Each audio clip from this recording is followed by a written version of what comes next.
सादर नमस्कार, सादर जय जिनेंद्र। क्षमा ब्रेकिंग जैन न्यूज प्रतिदिन प्रातः, दोपहर एवं रात्रि में देश भर से संपूर्ण जैन समाज से संबंधित सही और सकारात्मक समाचारों के लिए देखना और सुनना न भूलें। साथ में आपसे विनम्र निवेदन है कि यदि आपने इस चैनल को सब्सक्राइब नहीं किया है तो कृपया अवश्य कीजिए और शेयर और लाइक करके धर्म प्रभावना में सहयोगी एवं सहभागी बनिए।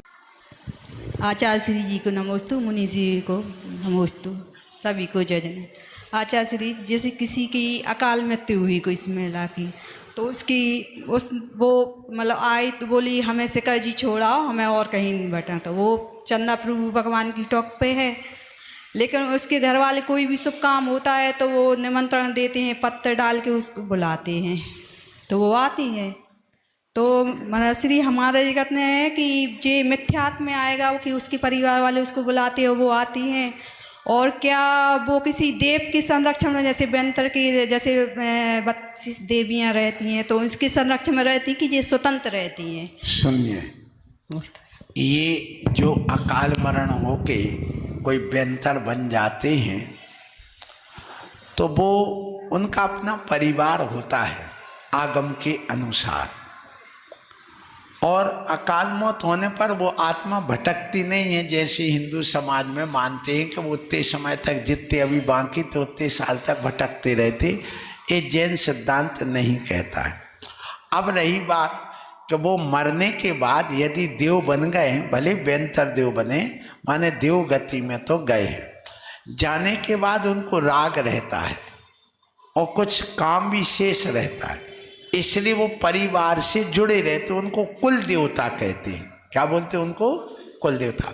मूलाचार में आया है कि कुल देवता आदि के लिए यदि कोई उनके प्रसाद अठवाई वगैरह बनाई गई है तो वो मुनि महाराज नहीं ले सकते हैं।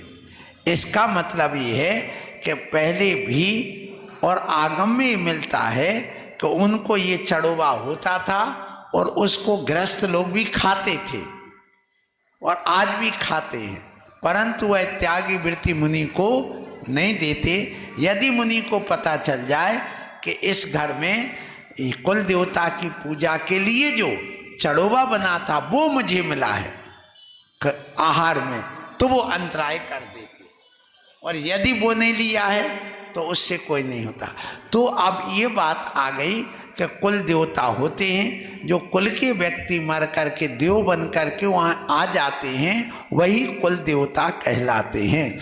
उनको यदि आदर सम्मान सत्कार देते हैं, ये बताओ कि मरने के बाद तुम अपने पिता को याद करती कि नहीं? उनकी तस्वीर फोटो वगैरह पहले की लगाते कि नहीं लगाते? लगाते हो, उनको स्मरण करते। तो जब उन्हीं का जीव तुम्हारे यहाँ साक्षात आ गया है तो उनकी पूजा वैसी मत करो। लेकिन यदि शादी होती तो कलेक्टर को बुलाते कि नहीं? सफाई कर्मचारी उनको बुलाते कि नहीं बुलाते? तो वो मिथ्यात होगा, क्यों बुलाया उनको? फिर उनको तुम कपड़े वगैरह नारियल वगैरह सम्मान देते कि नहीं? भोजन की वो अष्ट द्रव्य जो बनाया है तुमने, कलाकंद बनाया, पुड़ी बनाई और भी कई चीज़ें बनाई, भी अष्ट द्रव्य उनको देते कि नहीं देते? देते। तो वो मिथ्यात हो गया सब? नहीं, वो मिथ्यात नहीं हो गई। ये व्यवहारिक क्रियाएं, सामाजिक क्रियाएं, सामाजिक क्रिया के तौर पर, व्यवहारिक क्रिया के तौर पर यदि उनको बुलाते हैं तो कोई मिथ्यात नहीं है। यदि उनको भगवान के रूप में मान करके और तुम पूजते हो तो मिथ्यात की क्रिया हो जाती है। चलिए। अच्छा श्री, अगर किसी साथ चौकी में गया, उसको अंतराय हुआ तो उसका श्रेय किसको जाता? पड़गाने वाले को, चौका वाले को, या आहार देने वाले को? देखिए, ऐसा है, ये रोज घटनाएं होती हैं। सबसे पहले तो ये है कि साधु की हमारी गलती है। हमारी गलती ये है कि हम तुम सबसे आहार ले लेते हैं, ये गलती हमारी है। हम संकल्प ले लें कि हम कल से सिर्फ जिन्ने पड़ गए चौका वालों से आहार लेंगे और हम बाहर वालों से नहीं लेंगे, तो कोई विकल्प नहीं आएगा। इसलिए स्वीकार है क्या? ये स्वीकार है। सुनिए, पहली बात, बाहर वालों से नहीं लिया जाए सबसे पहले। आप लोग यदि आते भी हो तो ना पैर धोते हो, ना हाथ देते हो, ना कोई सावधानी रखते हो, बस धक्का मुक्की देकर एक गिलास हम दे लें, ठीक है चलो एक एक गिलास हम स्वयं व्यवस्था करके ले लें, उसके बावजूद भी बिल्कुल वहीं ठस के बैठ जाते ढीठ बन करके। तो दिखाई दे सुन लेना, ये भी गड़बड़ है। इसलिए दूसरा चौकी वाले आहार ही नहीं दे पाए। अब सोचिए, विचार करिए, भागने को तैयार नहीं तुम लोग, एक आहार दे दिया, ग्रास दे दिया, जाओ ना। तो ये जो गलती होती, इसलिए चौके वाले को बहुत दुख होता है।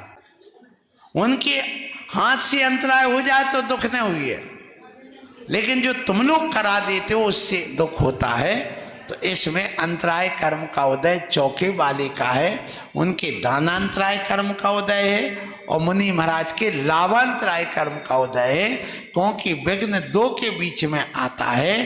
तो जो आहार दाता है वह देना चाह रहा है तो दानांतराय हो गया, और महाराज लेना चाह रहे हैं, उनको लाभ होना था तो लाभांतराय कर्म का हो गया।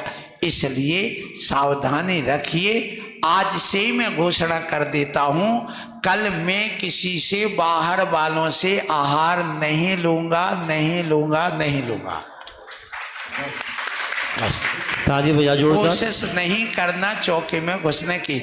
जिसने पड़ गया है और जो पहले से चौके में है बस उसी से लेंगे, बाकी बाहर वालों से आहार नहीं लेंगे। बस ये ध्यान रखिएगा। यदि आपने जबरदस्ती कोशिश करी तो उसका परिणाम क्या होगा ये तो कल ही बता ले चलेगा। नहीं फिर भी गुरुजी ठीक है, फिर भी लंबा प्रोजेक्ट रहता है, बुआ फूफा नाती बहुत लंबे भी चौके 50-25 तो हो जाएंगे, सोर्स लगा लगा के काम करते रहते हैं। Kshama breaking Jain news YouTube channel पर विज्ञापन देकर धर्म प्रभावना में बने सहभागी। विज्ञापन देने हेतु संपर्क कीजिए मोबाइल नंबर 9026900740 एवं समाचार एवं वीडियो भेजने हेतु WhatsApp number 9335236222। Kshama breaking Jain news YouTube channel देखने के लिए आपको बहुत बहुत धन्यवाद। सादर प्रणाम, सादर जय जिनेंद्र।